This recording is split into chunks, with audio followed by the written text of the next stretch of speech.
Here's a simple fix-it for a water heater that makes popping or rumbling noises. Reason 1. Sediment buildup. Minerals collect at the bottom of the tank, trap water pockets, and cause popping noises when heated. Flushing the tank usually fixes this. Reason 2. Overheating water.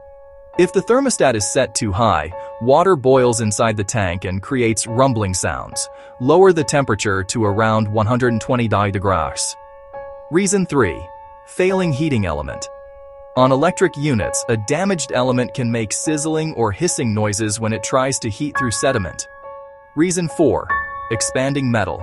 As the tank heats, metal expands and contracts. Loud banging or ticking may mean the tank is aging. Reason 5.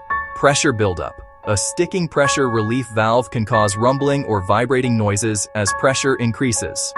Quick check. Start by flushing the tank. Sediment is the #1 cause of popping noises. This was another Simple Fix-It. Subscribe for more Simple Fix-Its.